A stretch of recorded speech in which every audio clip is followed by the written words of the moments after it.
नमस्कार. श्री स्वामी समर्थ सर्वांना. आपण घरच्या घरी अगदी सोप्या पद्धतीने महादेवाच्या शिवलिंगाची पूजा कशी करायची, पहिल्या श्रावण सोमवारी पूजा कशी करावी आणि शिवामूठ कशी अर्पण करावी, कोणती शिवामूठ कोणत्या सोमवारी अर्पण करावी आणि शिवामूठ अर्पण करताना मंत्र काय म्हणायचा, या संबंधित आपण आजच्या व्हिडिओमध्ये माहिती घेणार आहोत.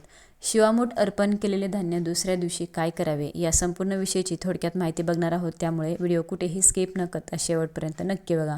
सर्वात अगोदर अमावस्या झाल्यानंतर श्रावण महिन्याला सुरुवात होते. 2026मध्ये पहिला श्रावणी सोमवार हा 17 ऑगस्ट 2026 या दिवशी आलेला आहे. तर बघा, या दिवशी नागपंचमी देखील आलेली आहे. आपल्याला यावर्षी श्रावण सोमवारी पूजा आणि नागपंचमी एकाच दिवशी साजरी करायची आहे. त्याचप्रमाणे 2026मध्ये आपल्याला एकूण 4 सोमवार पूजेसाठी मिळत आहेत आणि प्रत्येक सोमवारी आपल्याला महादेवाच्या शिवलिंगाची पूजा करून आपल्याला शिवामूठ त्या सोमवारला अर्पण करायचे आहे.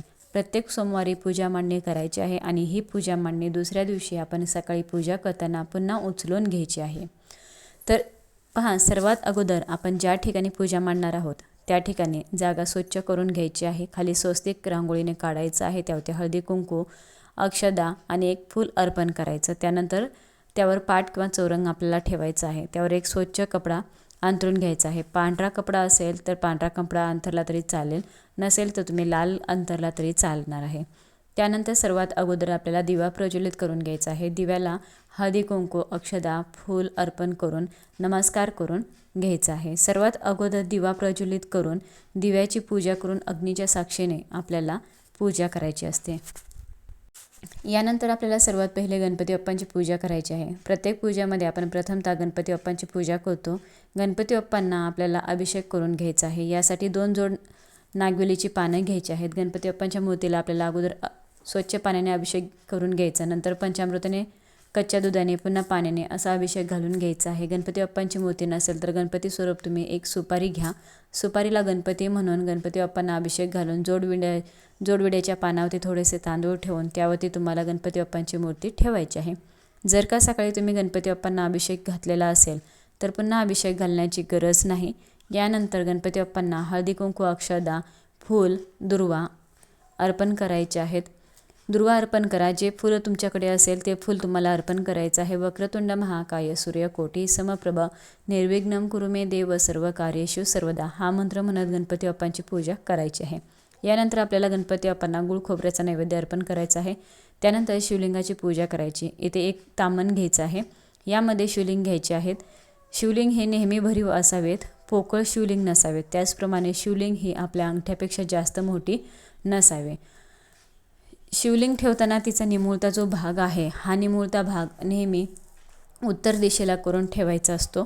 देवघरात देखील शिवलिंग जे आहे ते ठेवताना आपल्याला महादेवाच्या शिवलिंगाचा निमुळता भाग हा उत्तरेकडे करायचा आहे. यानंतर आपल्याला शिवलिंगावर 5 पळ्या स्वच्छ पाणी घालायचं आहे. गंगाजल अर्पण करायचं आहे. गंगाजलनं अभिषेक करायचा आहे. अभिषेक करताना ओम नमः शिवाय, ओम नमः शिवाय, ओम नमः शिवाय. यानंतर 5 पळ्या तुम्ही पंचामृत घेऊ शकतात किंवा कच्चं दूध तुम्ही घेऊ शकतात. तापवलेलं दूध घ्यायचं नाही आहे, कच्चं दूध घ्यायचं नेहमी अभिषेक घालताना. शिवलिंगावर कच्च्या दुधाचा वापर करायचा, चुकूनही तापवलेल्या दुधाचा करायचा नाही. ते दूध तापवून तुम्ही गार केलेल्या दुधाचा पण अभिषेक करण्यासाठी घ्यायचं नाही. तर या ठिकाणी तुम्ही गळती पात्र लावून देखील अभिषेक करू शकतात. तुम्हाला जे काही स्तोत्रमंत्र म्हणायचे आहे ते म्हणत किंवा तुम्ही ओम नमः शिवाय या मंत्राचा जप करत तुम्ही अभिषेक करू शकतात. तर या ठिकाणी 5 वेळा किंवा 7 वेळा तुम्हाला स्वच्छ दुधाने अभिषेक करायचा आहे. पुन्हा तुम्हाला स्वच्छ पाणी घालून अभिषेक करून घ्यायचा आहे. हे करत असताना आपण सतत ओम नमः शिवाय या मंत्राचा जप करायचा आहे.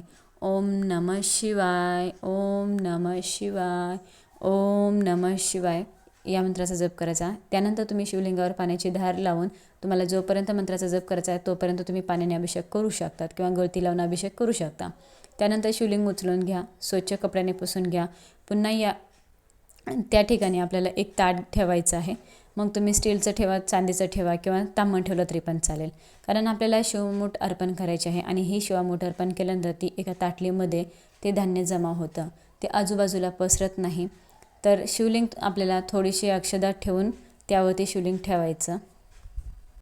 अक्षदा ठेवायच्या, त्यावरती शिवलिंग ठेवायचं आहे आणि तुमच्याकडे रुद्राक्ष माळ असेल तर रुद्राक्ष माळ ठेवा. प्रथमतः तुम्हाला शिवलिंगाला मधल्या 3 बोटांनी भस्म लावून घ्यायचं आहे. ब्रह्मा, विष्णू, महेश या तिन्ही बोटांनी आपल्याला भस्म लावून घ्यायचं आहे शिवलिंगाला. पांढरे भस्म किंवा चंदन टीका लावू शकतो. तर या ठिकाणी भस्म आपल्याला लावून घ्यायचं आहे. भस्म आपल्याला शिवलिंगाला लावायचं. त्यानंतर शिवलिंगावरती तुम्ही पांढरे फुलं अर्पण करू शकतात. गोकर्णीचं फूल, त्याचप्रमाणे बघा धोत्र्याचं फूल अर्पण करायचं आहे.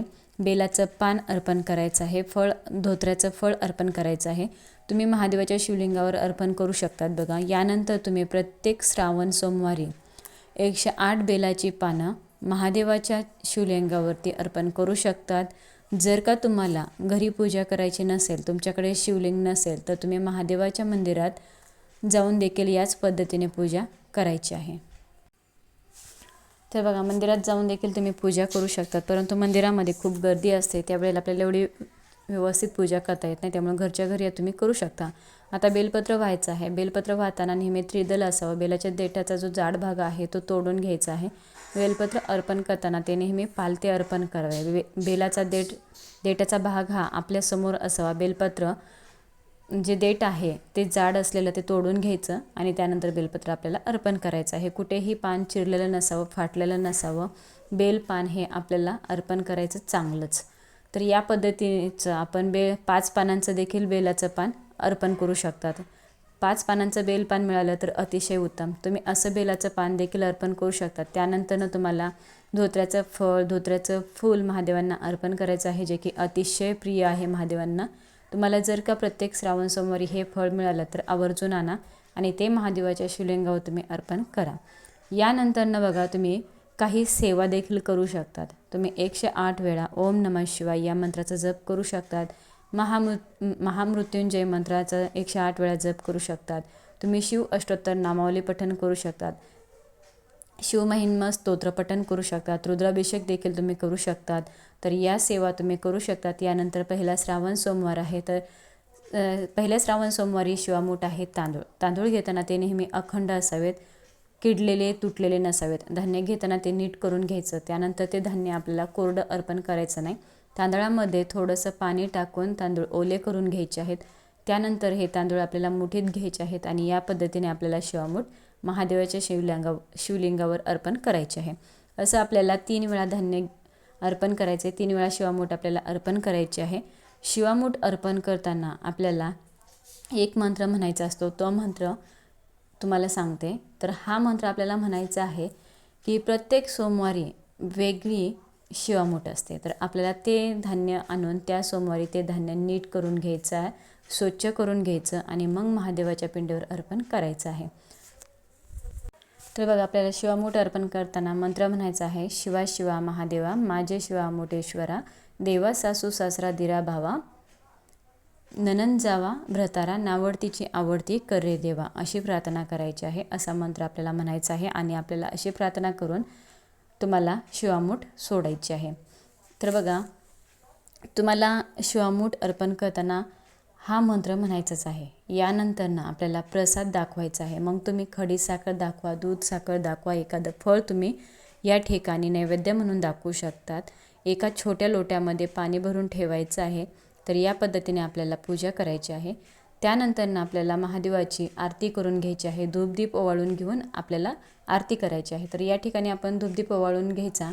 सगळ्यात शेवटी तुम्हाला महादेवांची आरती करायची. बघा पहिली आरती तुम्ही गणपती बाप्पांची करू शकतात. त्यानंतर तुम्ही शिवशंकरांची महादेवाची आरती करायची आहे. प्रथमतः आपण कधीही गणपती बाप्पांची आरती करतो.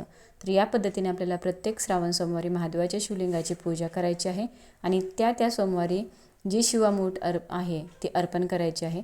शिवामूठ अर्पण केल्यानंतर बघा तुम्हाला त्यानंतर ही पूजा तुम्हाला दुसऱ्या दिवशी सकाळी उचलायची आहे. त्याप्रमाणे तुम्ही मंदिरात जाऊन करणार असाल तर मंदिरात तुम्ही सकाळी जाऊ शकतात. प्रदोष काळामध्ये जाऊन देखील ही पूजा तुम्ही करू शकतात किंवा तुमच्या आवडीनुसार सवडीनुसार ही पूजा केली तरी चालणार आहे. संपूर्ण दिवसभर ही पूजा अशीच ठेवायची. दुसऱ्या दिवशी सकाळी ही पूजा उचलून घ्यायची आहे. आता आपण जे शिवामूठ धान्य अर्पण केलेले आहे या धान्याचं काय करायचं, तर यातील काही धान्य आपण आपल्या धान्याच्या डब्यामध्ये टाकायचं आहे. काही धान्य पक्ष्यांना खाऊ घालायचं किंवा गाईला खाऊ घालायचं किंवा काही धान्य आपण एखाद्या गरजू व्यक्तीला देखील दान करू शकतो. तर या पद्धतीने आपल्याला श्रावण सोमवारची पूजा करायची आहे.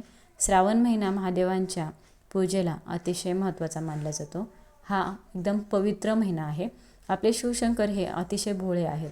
जो कोणी श्रद्धेने पूजा करतो त्याला ते पटकन पावतात, त्याला ते नक्कीच फळ देत असतात. तर जर काही प्रश्न असतील तर तुम्ही नक्की मला कमेंट करून विचारू शकतात. जाता जाता कमेंटमध्ये ओम नमः शिवाय लिहायला विसरू नका. सर्वांना धन्यवाद. श्री स्वामी समर्थ.